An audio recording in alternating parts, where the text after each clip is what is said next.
vão falar sobre o papel da Defensoria Pública na implementação dos serviços socioassistenciais.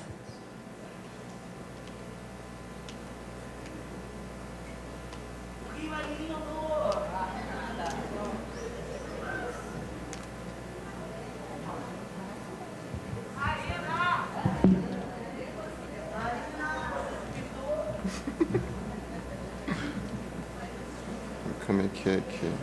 Direito.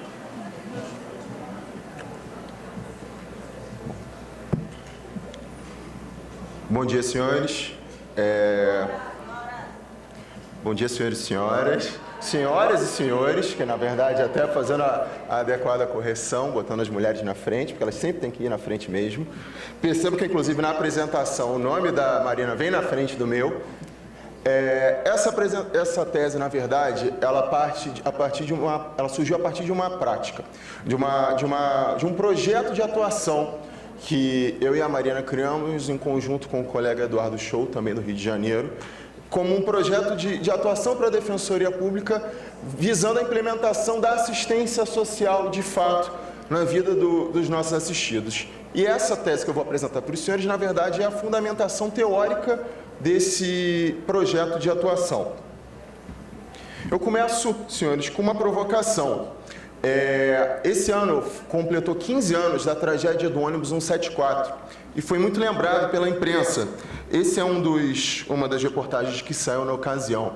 E por que eu trago essa questão? Vejam, a própria vida do Sandro, que foi o personagem principal desse caso, já foi uma tragédia. Eu digo que é a tragédia antes da tragédia. E aqui está o texto da reportagem. Veja, Sandro tinha 21 anos quando ele entrou no ônibus. Só que ele foi abandonado pelo pai, viu a mãe ser assassinada, sobreviveu à chacina da Candelária, viveu nas ruas, passou por várias instituições socioeducativas e já tinha sido condenado na vara criminal por roubo quando ele entrou naquele ônibus. E aqui embaixo tem a frase de uma socióloga que acompanhou a vida dele, que existem 1000 outros Sandros por aí.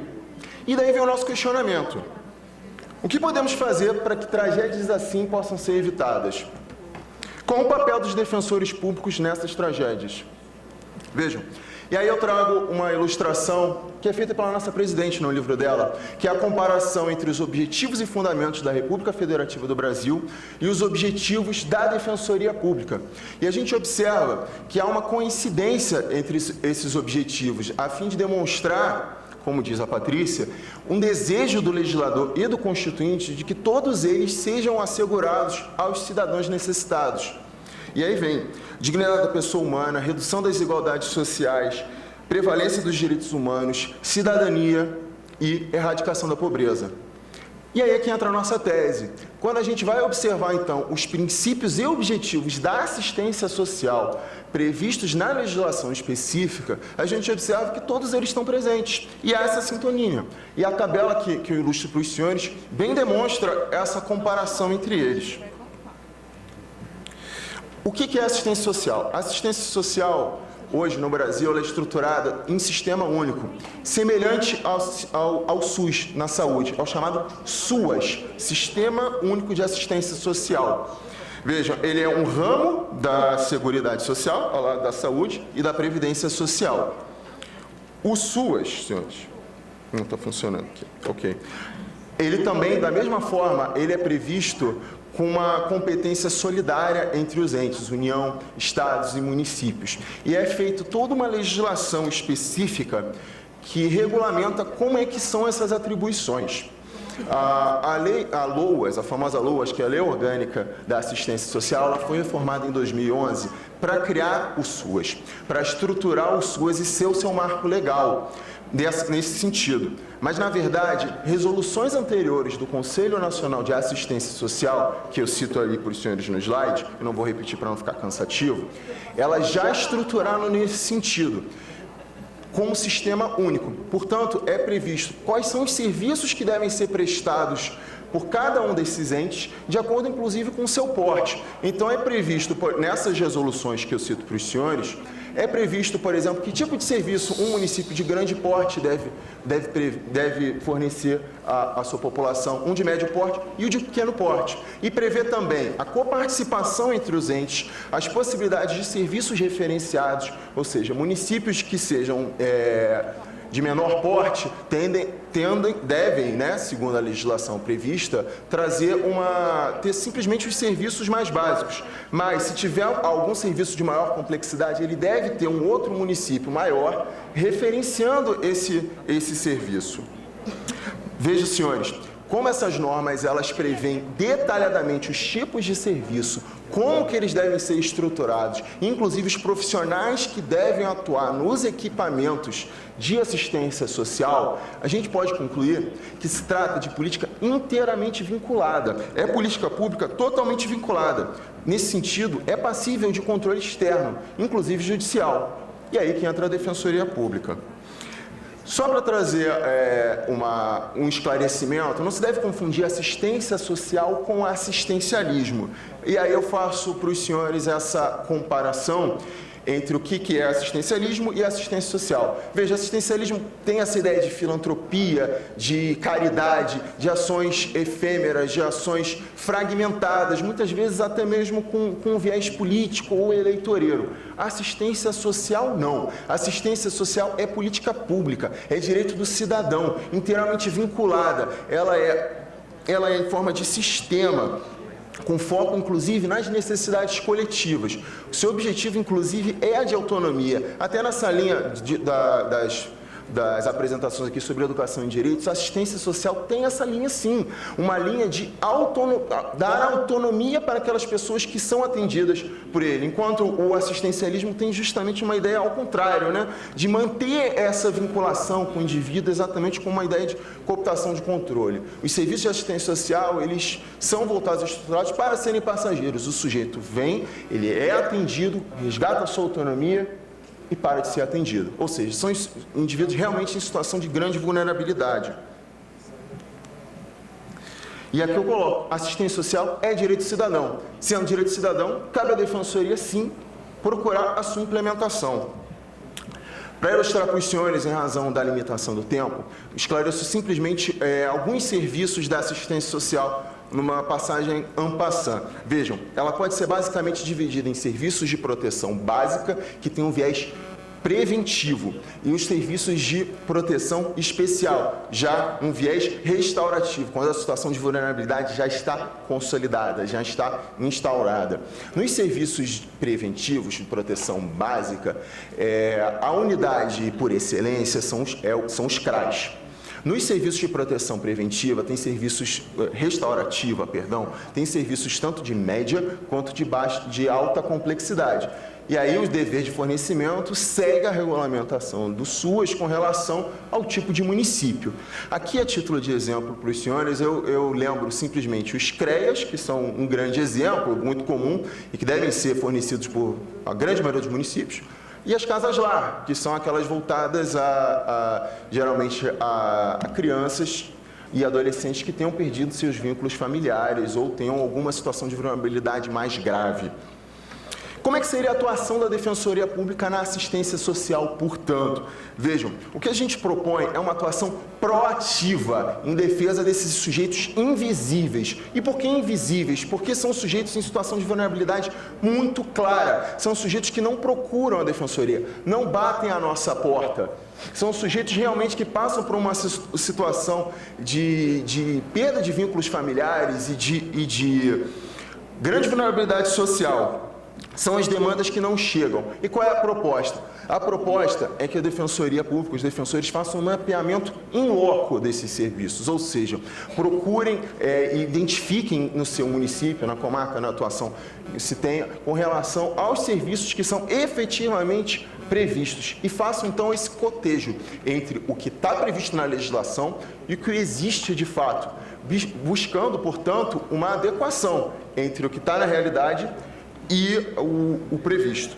E aí sim, a gente lança a ideia de instrumentos de tutela coletiva visando essa adequação. Todos os instrumentos aí estariam disponíveis na linha até do Fábio, acho que a recomendação tem bastante espaço aqui, termos de ajustamento de conduta, com certeza, e até mesmo ações civis públicas e de improbidade administrativa. E é o nosso questionamento. Se a Defensoria não atuar, quem é que vai atuar? São os invisíveis, senhores. Trata-se, portanto, de uma missão da Defensoria, de ser o porta-voz dessa população. E aqui eu trago a alusão do defensor Hermes, do Maurilo Casas Maia, como missão da Defensoria Pública. Quais são as oportunidades que abrem para a gente? Eu vou acelerar um pouco por causa do tempo, senhores. É um reforço da atuação coletiva da Defensoria Pública em matéria de legitimidade inquestionável. Inquestionável porque são sujeitos claramente vulneráveis, invisíveis. E aí, o lançamento de instrumentos, né, novamente de tutela coletiva, pouco utilizados na linha da apresentação do colega Fábio Schwartz, e também um fortalecimento interinstitucional da Defensoria Pública com uma atuação até mesmo política, nos órgãos que fazem as políticas de assistência social. Tá, nosso objetivo, senhores, é mudar a realidade social. Está na hora da gente buscar soluções mais complexas, fugir das soluções que sejam simplórias. E aí está uma lembrança do nosso atual presidente, o ex-presidente da ANADEP e atual defensor público geral do Estado. Menos presídios e mais escolas, mais direitos sociais e menos encarceramento, senhores. Senhores, me coloco à disposição para qualquer material que os senhores queiram. Agradeço a oportunidade. Obrigado. Só deixar 2 recados.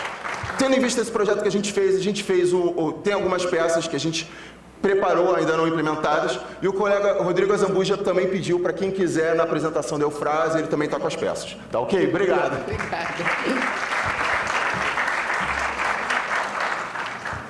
Nós vamos fazer uma pequena alteração aqui na ordem dos colegas que vão se apresentar, porque a tese que vai ser apresentada pela colega Renata, do Rio de Janeiro, ela é, como não poderia deixar de ser, absolutamente polêmica, e a banca já foi procurada por alguns colegas que, na medida em que, muito a grosso modo, ela poderia restringir a forma de atuação de alguns colegas no júri, e esses colegas gostariam de fazer um contraponto a essa tese da Renata. Então, nós vamos fazer assim, nós vamos chamar agora a nossa próxima colega, Rivana, e depois dela, os 2 colegas que estavam em primeiro e segundo lugar para a apresentação, e logo após a Renata.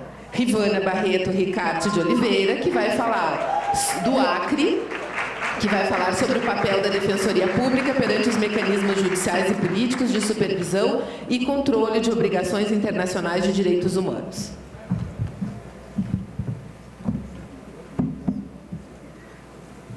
Bom dia a todos ainda, bom dia, né? Eu cumprimento a banca na pessoa da doutora Patrícia, cumprimento os colegas aqui presentes, na pessoa do Rômulo e do Luiz, eu acho que eu tinha visto o Rômulo ali, que foram defensores no Acre e estão aqui hoje, né?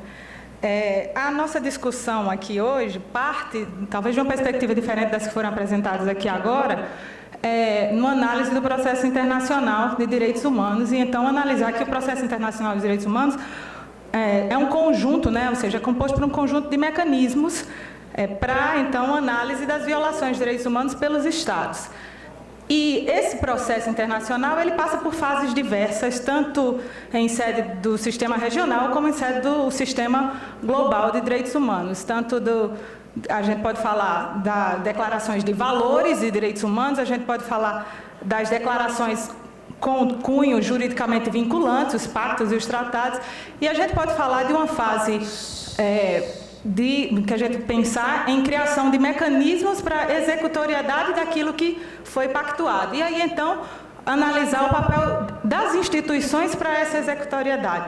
E, nesse sentido, considerando que o Brasil, mais recentemente, sendo mais demandado perante os sistemas internacionais, isso faz com que a gente precise refletir qual o papel da nossa instituição perante esse processo internacional de direitos humanos. Então, o que norteia a minha tese é pensar nisso, qual o papel da Defensoria no processo internacional e se tem a Defensoria legitimidade para atuar em todos esses mecanismos do sistema global e do sistema regional. Eu faço um recorte e escolho 2 mecanismos, um do sistema global e um do sistema regional. No sistema global, eu privilegio um mecanismo que é considerado sistema político, tendo em vista que dele não advém nenhuma decisão judicial, que é o mecanismo da revisão periódica universal. E no sistema O outro mecanismo que eu faço recorte é um mecanismo considerado sistema judicial ou quase judicial também, analisando aí, então, no sistema regional, a atuação da Defensoria seria, assim, então, na Corte e na Comissão de Direitos Humanos. Tendo em vista o sistema global, então, a análise do mecanismo da revisão periódica universal é um mecanismo recente no sistema global, criado em 2006, pelo Conselho de Direitos Humanos, então é um dos primeiros atos do Conselho de Direitos Humanos. Antigamente a gente tinha Comissão de Direitos Humanos, agora Conselho de Direitos Humanos, e é um mecanismo considerado inovador, porque ele trabalha com a perspectiva de um diálogo interativo entre os países, né? Então, ele trabalha com o mecanismo do peer review e da troika. Os estados são, então, avaliados entre si, ou seja, pelos estados na reunião em Genebra, de 4 em 4 anos essa avaliação. O Brasil já passou por 2 ciclos, 2008 e 2012, e a gente vê que há o amadurecimento desse ciclo, até pelas recomendações diferentes que foram feitas no Brasil de 2008 para 2012, um número que sobe de 15 recomendações de 2008 para 175, se eu não me engano, em 2012. Há uma previsão de que o próximo mecanismo que o Brasil vai ser avaliado seja em 2016. Qual é a atuação da Defensoria nesse mecanismo? Até agora, nada. Qual a dificuldade desse mecanismo? É que ele assim, principalmente um mecanismo intergovernamental. O Estado apresenta um relatório, os mecanismos da ONU, os comitês apresentam um relatório também sobre as violações de direitos humanos no Estado, e a sociedade civil tem representação. A dificuldade, e aí é que eu digo que a Defensoria teria um papel importante nisso, é porque a sociedade civil nem toda consegue se organizar para isso. A sociedade civil tem direito a apresentar um relatório com 10 páginas apenas. Todas as organizações não governamentais, então, estariam juntas para apresentar esse relatório. E qual é a dificuldade? Muitas organizações não conseguem legitimidade para atuar no sistema internacional, outras não têm condição financeira de participar da Assembleia, então, em Genebra, outras não têm representatividade suficiente para levar a demanda.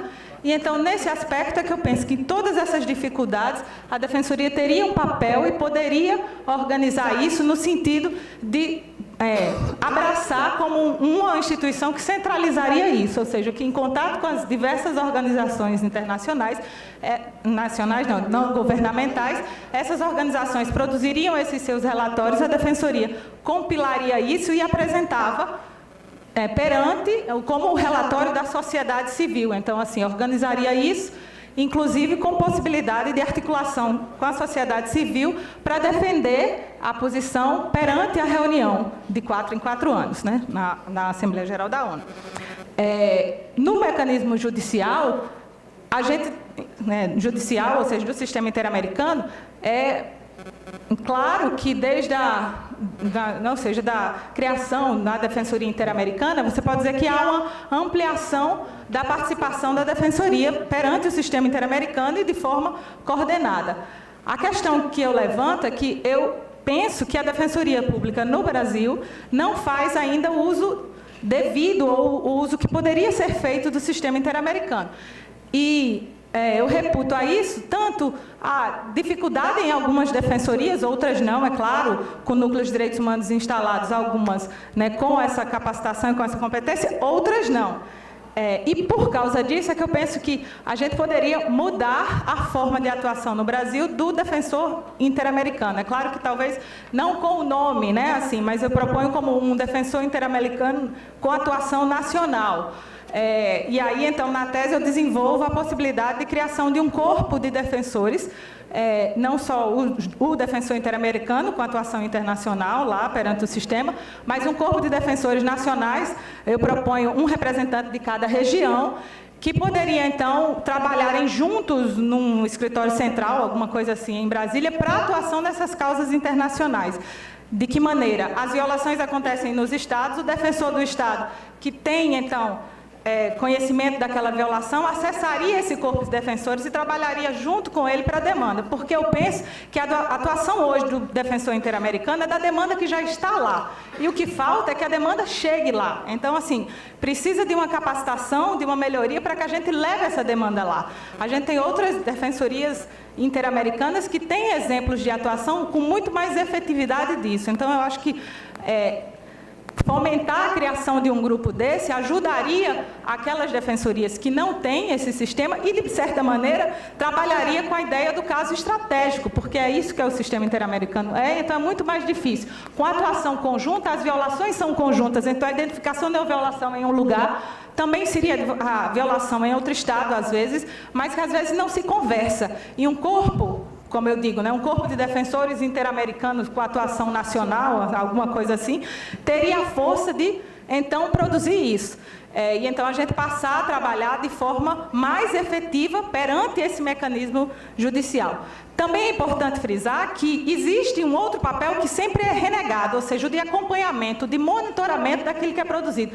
Tanto das recomendações do RPU, não há, então, uma instituição que faça efetivamente esse monitoramento, e aí talvez, se a Defensoria abraçar isso, ela possa também ser responsável de fazer o monitoramento daquilo que o Brasil se compromete no âmbito do sistema global, e também o monitoramento das decisões, sejam da Corte, seja as recomendações também da Comissão Interamericana. O certo é que o processo internacional é, sem dúvida algum, um processo sem volta, um caminho sem volta, e cada vez mais a gente tem que se familiarizar com isso e pensar institucionalmente como a gente participar desse processo internacional. Eu acho que a Defensoria Pública tem membros altamente capacitados para isso, mas eu acho que precisa a gente pensar de maneira organizada e efetiva para a criação, então, e melhoria dessa atuação internacional da Defensoria. É isso. Obrigada.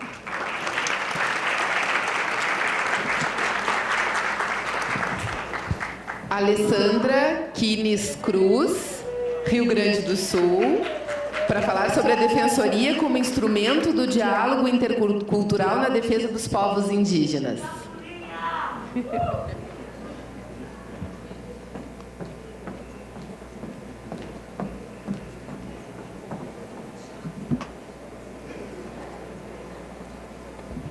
Bom, muito bom dia a todos. Cumprimento a banca aqui, então, a todas. A banca, em nome da minha colega, a doutora Patrícia Ketterman. É o nervosismo, tá, gente? Desculpa. E gostaria de agradecer também a oportunidade de falar agora ao final, apesar do meu lamentável atraso hoje de manhã. E queria falar, então, sobre um tema que me é muito caro, que é a defesa dos povos indígenas. E hoje eu percebi que realmente existe uma relevância em abordar esse tema aqui no Congresso Nacional de Defensores Públicos, porque efetivamente nós temos uma maior participação de defensores públicos estaduais e não temos poucas teses relacionadas ao tema dos povos indígenas. Aliás, cumprimento o colega Jones de Fore, que apresentou uma tese maravilhosa a respeito do tema. Então, eu trato sobre o diálogo intercultural e como utilizar esse instrumento na defesa dos povos indígenas, apontando, inclusive, a Defensoria Pública como a responsável constitucional pela produção desse diálogo intercultural. Primeiro, é claro, eu situo o diálogo intercultural dentro das teorias pós-coloniais, que eu entendo, compreendo como um projeto intelectual que é dirigido a esse trabalho de um repensar crítico e transdisciplinar sobre as relações entre a cultura, entre a política, entre a economia, e o nelas inserto o conceito de descolonialidade, que vão contra essa suposição de que, após o final das administrações coloniais e da formação dos Estados-nação, nós viveríamos num período pós-colonial, que absolutamente não se verifica na realidade, na medida em que nós ainda vivemos nesse contexto dessa geopolítica dominante, em que só o conhecimento científico é o conhecimento válido, e isso contribui sobremaneira para a invisibilização dos povos indígenas. Então, nesse cenário, é que eu trago a pergunta de como deveria ser, então, como deveria ocorrer o diálogo entre essas epistemologias diferentes que existem no nosso mundo. E eu defendo, então, essa postura dialoguista, em contraposição a uma postura do choque de culturas, que é também uma outra teoria que é muito difundida, e dentro das posturas dialoguistas, preservando ou privilegiando a teoria de Boaventura de Sousa Santos, que, como os colegas conhecem, trata desse conceito da tradução intercultural, dentro de uma teoria, de uma dimensão teórica mais ampla, que esse autor denomina de epistemologia do Sul. Então, eu trato da tradução intercultural como uma possibilidade de aplicação dentro do direito brasileiro, e o mecanismo que eu trago para se fazer esse trabalho de tradução intercultural, que eu explico que não se trata, na verdade, de simplesmente fazer uma tradução, como se eu pudesse trazer um conhecimento indígena explicado de uma forma branca, digamos assim, mas sim de um trabalho de estabelecer pontos de convergência entre os diversos conhecimentos, e não uma simples tradução, como o nome poderia indicar. Então, eu entendo que dentro do ordenamento jurídico brasileiro e dentro das promessas constitucionais que nós estamos buscando aqui efetivar, um instrumento que poderia desempenhar esse papel é o dever de consulta aos povos indígenas. O dever de consulta, como os colegas conhecem, é um instrumento que, pelo menos dentro da nossa legislação, é supralegal, né, uma promessa supralegal, né, esse conceito absurdo, né, de supralegalidade das convenções que tratam de direitos humanos, mas, então, ele é um instrumento previsto na Convenção 169 da OIT, no artigo 6º, que diz, então, que nós temos a obrigação de consultar os povos indígenas quando o Estado for efetivar alguma ação política que diga respeito a esses povos. Também, outro instrumento que merece ser respeitado e que traz a mesma previsão é a Declaração Universal dos Direitos dos Povos Indígenas, que repisa o mesmo conteúdo no seu artigo 19, e ainda agregando um elemento, né, que é a busca da obtenção do consentimento dos povos indígenas nas políticas que os afetem. Bom, as características do procedimento de consulta, obviamente, elas vão variar de acordo com a natureza da medida proposta, de acordo com o impacto maior ou menor que isso vai ter na vida dos povos indígenas afetados. Mas é importante também dizer que não só esses dois sistemas, né, da OIT e da ONU, através da sua declaração, mas também o sistema de proteção de direitos humanos da OEA reconhece a necessidade e a obrigatoriedade da consulta aos povos indígenas no julgamento de vários casos pela Corte Interamericana, dentre os quais a gente poderia citar o caso do povo indígena quechua de Sarayaco versus Equador, e também no caso que não é de povo indígena, mas que também trata do dever de consulta, que é o caso Saramacca versus Suriname. Então, nesses casos, a Corte reconheceu que é dever dos Estados-membros aplicar o dever de consulta de boa-fé e dirigido a obter o consentimento dos povos indígenas. Bom, e como é que eu relaciono, então, isso também aos deveres mais estruturais que a sociedade tem com os povos indígenas? O dever de consulta é um corolário da autodeterminação.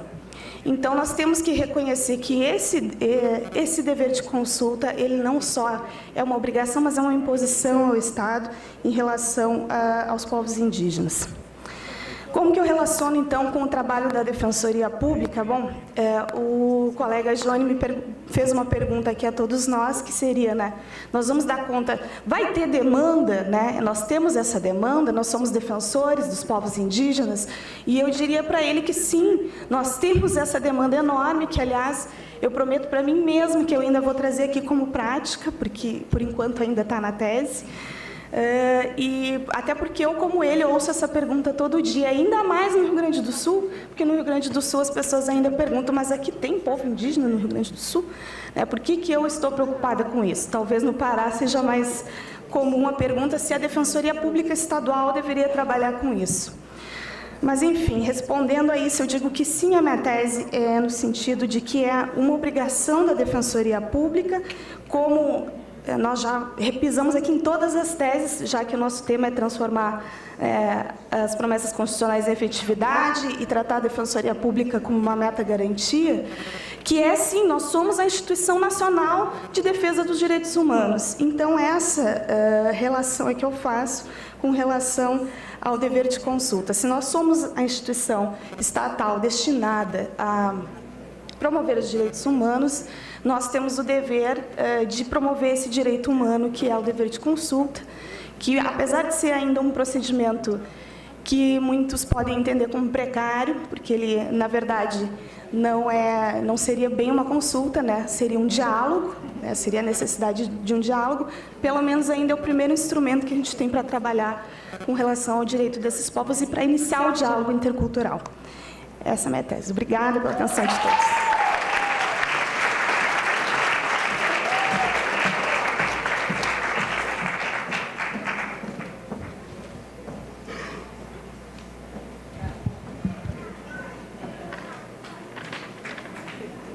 Alexandre Gonçalves Cassama, do Paraná, nosso anfitrião aqui também, que vai falar sobre a garantia da meta-garantia, análise sistêmica da interação entre ouvidoria externa, defensoria pública, sistema jurídico e político.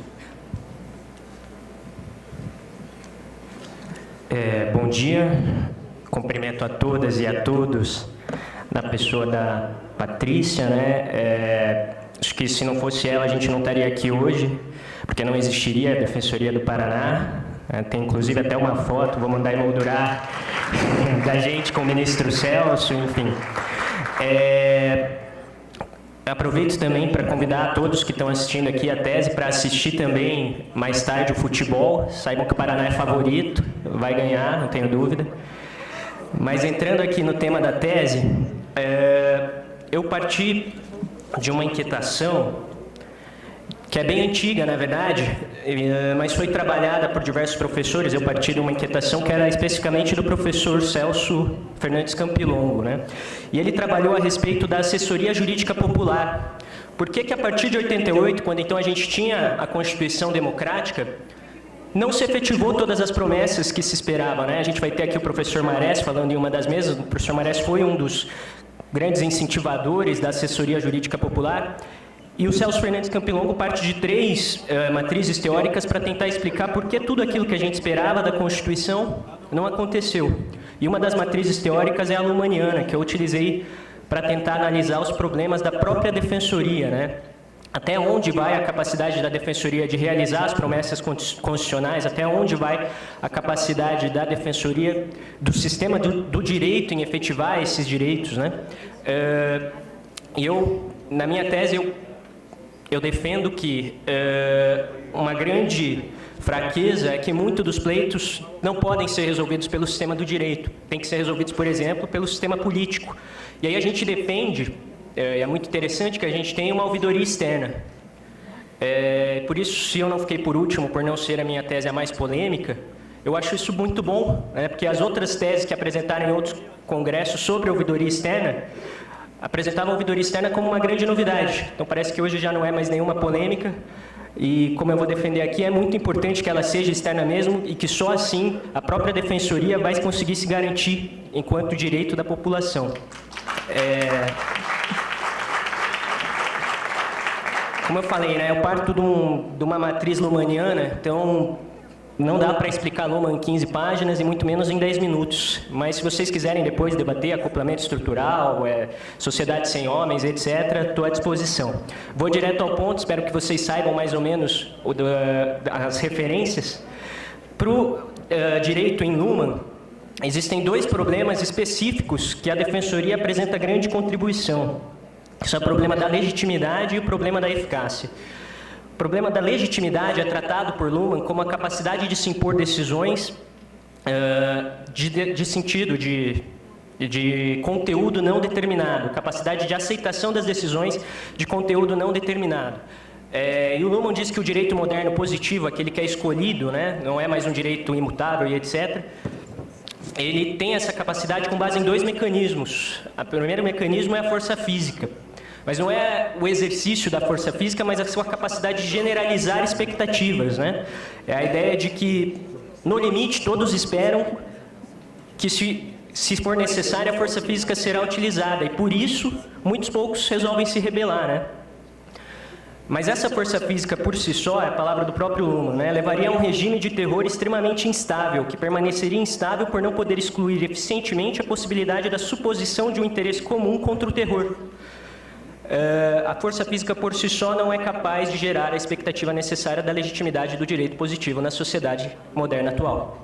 Para isso é necessário também a participação por processos. Mas o processo, diferente do que a gente está acostumado a ouvir, né, contraditório e, enfim, direito, é uma democratização do judiciário, para Luhmann não é isso. Para Luhmann o processo é uma forma de você despolitizar o conflito. Então você torna, por exemplo, as mães do cárcere, você torna os conflitos fundiários em casos especiais. Você despolitiza aquela parte e a decisão eventualmente contrária àquele interesse que representa um grupo se perde nas especificidades do caso concreto. Então, para mim, fica muito claro aí o papel da defensoria, diferente da advocacia dativa, em identificar esses pleitos mesmo antes deles adentrarem ao judiciário enquanto uma ação individual, ou mesmo uma ação coletiva, que se tem um discurso organizado dessas pessoas de forma a não se perder mais essa parte no mero processo, na mera parte processual. Aqui, né, a gente vê, quem trabalha com conflito fundiário, vê diariamente o oficial de justiça cumprindo ordens legítimas, né? Isso é o que o Luhmann fala, se despolitizou totalmente, é uma ordem totalmente legal dentro do ordenamento e etc., mas deixou de fora tudo que era importante, né? E aí parece bastante claro, acho que não tem muita dúvida quanto a isso, o papel da própria ouvidoria, né, enquanto organizadora desses pleitos. Vou passar, tem muita coisa para falar, eu vou passar já direto para a efetividade. E a efetividade eu queria tratar de um ponto específico, que é a falta de informação. O direito só é imposto quando se sabe que ele foi violado. Aí já falaram de educação em direitos, já falaram de um monte de situações em que o direito, a gente depende de mais informação da própria população. Mas não só isso, né? A comunicação da sociedade em geral. A minha pergunta é a seguinte: por que é mais importante a gente falar de corrupção do que, por exemplo, de pobreza, de desigualdade social? Será que os problemas da nossa sociedade, os principais problemas são a corrupção, são, entre aspas, né, grandes aspas, a impunidade? Me parece que não. E isso, para aluno, é um problema de comunicação. Tem algum grande agente que deveria estar presente e não está. E aí o papel de se canalizar todo esse agente que deveria estar presente e não está nas ouvidorias, né? Permear a defensoria com o interesse dessa população que ela deveria representar para que ela não se torne aqui, como já foi falado, né, um defensor dos seus próprios interesses, como é o caso do sindicato. Ela tem que representar os interesses que estão ausentes. Isso tudo dentro do sistema jurídico. E tem muita coisa que a gente pode fazer pelo sistema jurídico, né? Ampliar as portas do judiciário, aí o texto clássico do Boaventura, né? Porque o tribunal tem aquela arquitetura pomposa, né? Porque, enfim, a gente fala o juridiquês, né? Tudo isso tem que ser trabalhado especialmente para essa população que nós atendemos, né? Que é a maioria da população, para que os pleitos dela não passem despercebidos, para que os pleitos delas não sejam ruídos, né? Como hoje são. Hoje, se você falar de corrupção, você vai receber muito mais atenção do que se você falar de desigualdade social, e nunca, com todo respeito, né, é um grande problema, mas nunca vai ser um problema tão candente na nossa sociedade como é a desigualdade social. Por outro lado, o sistema jurídico também encontra limites, né? Limites de diversas formas, e aqui no Paraná a gente está enfrentando muita resistência no sistema jurídico, e todas as vezes é incrível, a gente tem que recorrer ao STF, parece que só o STF que efetivamente impõe a ordem constitucional como ela tem que ser, né? Mas a gente já está chegando em um momento em que começa a se perguntar até onde mesmo o STF vai conseguir ir, né? Então a gente está vendo aí um debate que a princípio juridicamente não era para acontecer. Quando estão debatendo, e tem 3 votos contrários, a autonomia da Defensoria Pública da União, né? E esses 3 votos, ou pelo menos um dele que expôs os seus motivos, com todo o respeito, tiveram uma fundamentação muito mais política do que jurídica. E aí o papel da ouvidoria, né? Organizar o sistema, influenciar e, enfim, irritar o sistema político, né? Como a gente pergunta em relação à polícia, em relação ao Ministério Público, né? Quem observa, who watches the watchers, né? Quem vigia os vigilantes? No âmbito político, a minha pergunta, ao defender a ouvidoria externa, é quem defende a defensoria. Porque a gente já tem quase 30 anos de Constituição, desde 88, e até hoje a gente teve só um concurso nomeado no Paraná, né? Mas tem democracia, né? Os governantes são eleitos. Onde que está o déficit dessa democracia? Né? E essa tese, enfim, eu fico à disposição para conversar com quem quiser mais a fundo, né, sobre, como eu falei, acoplamento estrutural, estrutura, fechamento cognitivo, abertura, operação, etc, etc, etc. Tem muita coisa para se falar sobre uma matriz luhmanniana, mas eu queria dizer que é muito importante, sobre uma matriz luhmanniana, que é tida como conservadora e etc., que a gente se abra, que a gente tenha um órgão dentro da defensoria capaz de cooptar e organizar esses discursos, porque a gente não tenha, como fala lá a ex-ouvidora de São Paulo, né, que a gente não tenha que criar nunca uma associação de defensores pela democracia, né, que a defensoria seja um pleito daqueles que ela deveria representar. E enquanto não for assim, né, enquanto a gente não conseguir irritar não só o sistema jurídico, que eu acho que em 70, que a gente está no Paraná, a gente já irrita muito, mas também o sistema político, uma das maiores promessas não efetivadas da Constituição vai continuar sendo a própria Defensoria, né? É isso. Obrigado.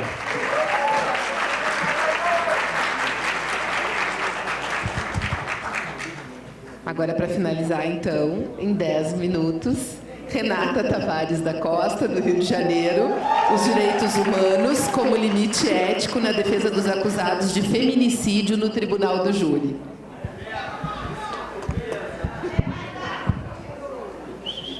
Olha só, eu vou tentar falar em 5 minutos que eu quero contraditório, eu quero enfrentar de frente meus inimigos. Então a parada é assim, super rápido, o defensor público não pode ser ao mesmo tempo. Não pode ter a posição esquizofrênica de promover direitos humanos, violar direitos humanos. O que acontece? O que eu estou falando? Estou falando que quando a gente pensa na violência doméstica, a gente pensa só lá na violência doméstica lá do juizado. Mas o ápice dessa violência, ela ocorre no plenário do Tribunal do Júri.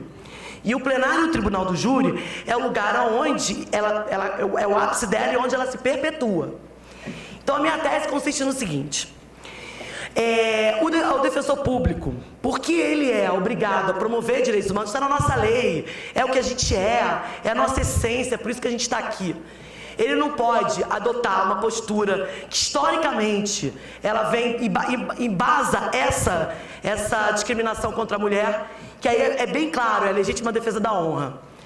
O defensor público não pode, no plenário do júri, fazer uso da legítima defesa da honra para acusar, para defender o assistido. Então vamos lá. A primeira coisa que eu queria dar um recado para meus amigos que me chamam de esquerda punitiva. Eu sou ultra esquerda punitiva. Porque é o seguinte. Por que eu sou ultra esquerda punitiva? Porque a Ana Flauzina, que é uma menina lá de Brasília, ela tem um trabalho muito legal sobre corpos caídos no chão, e é uma coisa assim, tal. E a Ana foi falar no movimento lá da ALPEC, e ela começa assim, olha, meu nome é Ana, eu sou do movimento negro, e eu uso a academia como um instrumento da minha luta. Então eu uso a academia como instrumento da minha luta. E ela fala assim, e vocês, criminólogos, que ficam me xingando de ultra esquerda punitiva, Daniel tá ali, entendeu? Isso é pra você, companheiro. E tal, assim, e vocês criminólogos têm que parar de achar que vocês vão pedagogizar os movimentos sociais. Vocês só fazem parte. Quando ela fala em pedagogizar os movimentos sociais, ela está dizendo desses caras calma, não vou falar babaca, que ficam achando que podem dizer, entendeu? E podem dizer como que os movimentos sociais vão ter que atuar ou deixar de atuar. Bom, como é que eu faço isso? Aí vem a grande questão da tese. O meu réu vai ficar sem defesa, Rodrigo Pacheco? Não, meu réu não vai ficar sem defesa. Sabe por quê? Porque eu desisti de abrir um armário de casaco antigo e de pegar uma tese para ir jogar no meio do preliminar do júri. Eu quero deixar a tese da legítima defesa da honra para trás. E eu quero construir um caminho novo, um caminho de defensor público, seja o promotor de direitos humanos. E esse caminho novo começa, sabe com o quê, gente? Com a Corte Interamericana de Direitos Humanos. O Brasil, no exercício da sua soberania, assinou o decreto lá, ratificou a convenção. Já deu 10 minutos. Tá. Ratificou a Convenção de Direitos Humanos. E ele é obrigado a se submeter não só ao texto da Convenção Americana, mas também aos estándares impostos pela Corte Interamericana de Direitos Humanos. E entre eles está Campo Algodoneiro, a paixão da minha vida. Campo Algodoneiro é um caso onde, pela primeira vez, a Corte Interamericana entendeu que no México, na cidade Juarez, onde as mulheres eram assassinadas, existia uma situação de violação estrutural de direitos humanos. Ali não era só aquela mulher que foi assassinada, ela não foi assassinada só por aquele cara, ela foi assassinada pela cultura de violência contra a mulher. E aí o que eu faço, doutor Rodrigo Pacheco? A minha defesa no tribunal do júri é, e isso, cadê minhas amigas, Mônica? Alicia Ruiz, a juíza lá do coisa, ela falava, esse homem é agressor, como Simone de Beauvoir, a mulher não nasce mulher, é um ser construído. Esse homem defensor, esse homem agressor, ele não é um cara que nasceu agressor. Entendeu? Ele é um cara sociologicamente construído. E essa é a grande defesa do defensor. Ao invés de pegar lá no armário velho, antigo da vovó, a tese da legítima defesa da honra, ele vai dizer que esse agressor ele também é fruto dessa violação estrutural de direitos humanos. Entendeu? É isso, companheiros.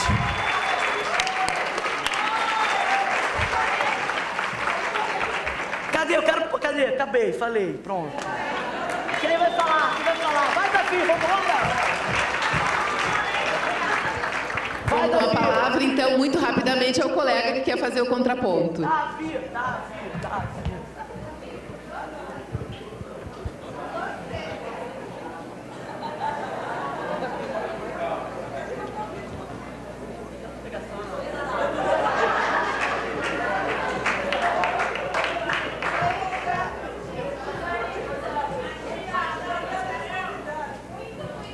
Bem, bom dia a todas e a todos.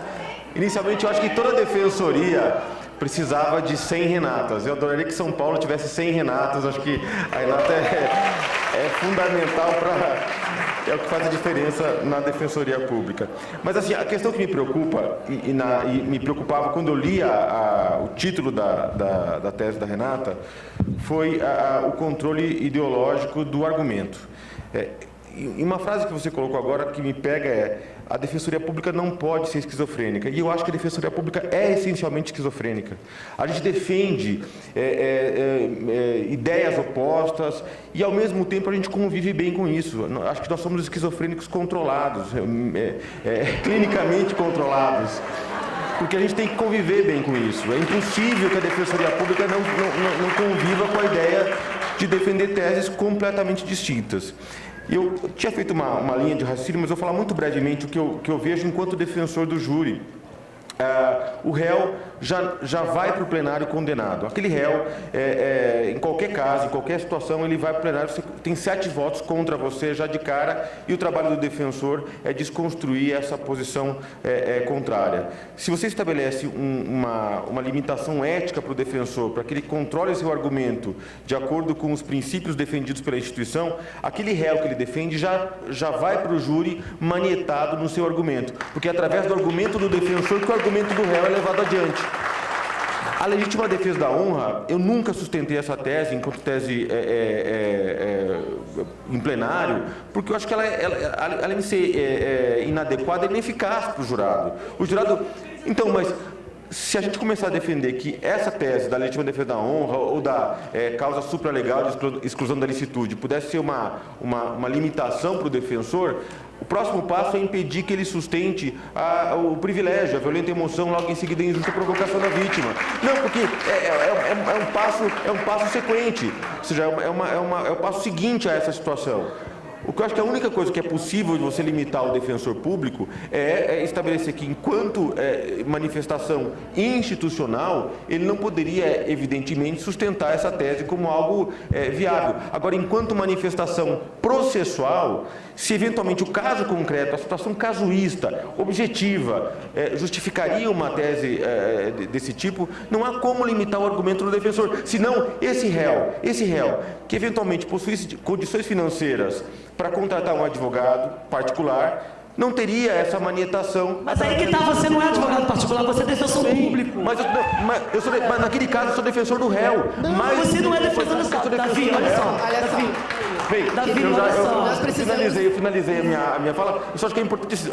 A Defensoria Pública é esquizofrênica por isso. Porque nós, no processo penal, somos defensores do réu. Mas a gente não pode violar direitos humanos. Somos defensores, mas não é violar. A Defensoria não está violando. A Defensoria está pleiteando. Vamos continuar discutindo no café, então. O assunto vai render, a gente segue conversando sobre ele. Bom, colegas, finalizamos então as apresentações. Nós vamos passar agora um vídeo produzido pela Defensoria Pública do Espírito Santo. Enquanto esse vídeo está sendo transmitido e após a transmissão, os senhores vão receber esse folder sobre uma pesquisa. A banca vai se reunir aqui numa sala que nós temos atrás e em no máximo 15 minutos nós retornaremos para os resultados finais. Em no máximo. Então, nós solicitamos que os senhores não se dispersem para que a gente possa encerrar os trabalhos com a maior brevidade possível. Muito obrigada.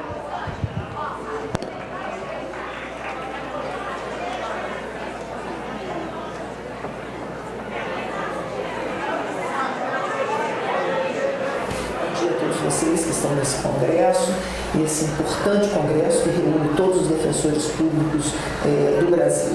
Nós sabemos que esse é um espaço importante e por isso nós estamos aqui. Eu sou a professora Elda Bucinja, coordeno os cursos de mestrado e doutorado da Faculdade de Direito de Vitória.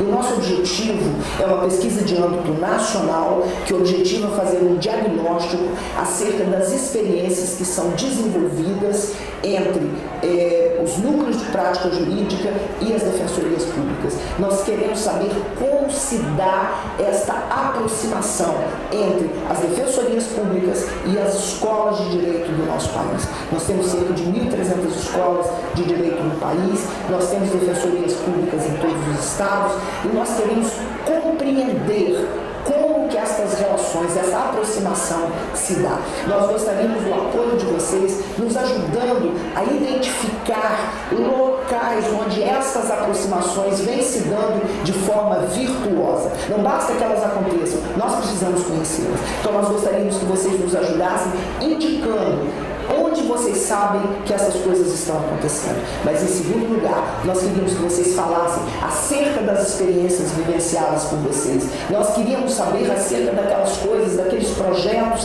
que vocês desenvolvem, a forma como ele vem sendo feito, para que nós possamos, a partir dessa pesquisa, extrair, conhecer as experiências exitosas que se dão, para que nós possamos, então, a partir delas, construir novos modelos, quem sabe, talvez, com os resultados dessa pesquisa, divulgando os resultados dessa pesquisa para todo o Brasil, nós possamos compartilhar modos de fazer, modos de aprender. E eu tenho certeza que a aproximação das defensorias públicas do país com os núcleos de prática jurídica certamente trazem uma grande contribuição, tanto à formação do estudante de direito, quanto trazem uma contribuição na valorização dos defensores públicos do nosso país. Muito obrigado pela participação de vocês. Gostaria de cumprimentar os colegas. Meu nome é Leonardo Legione, sou defensor público-geral do Estado do Espírito Santo. Venho aqui convocar os colegas para que possam participar nessa importante pesquisa, essa parceria entre a Faculdade de Direito de Vitória e a Defensoria Pública, visando detectar os modelos de práticas exitosas entre as instituições e as faculdades pelo país.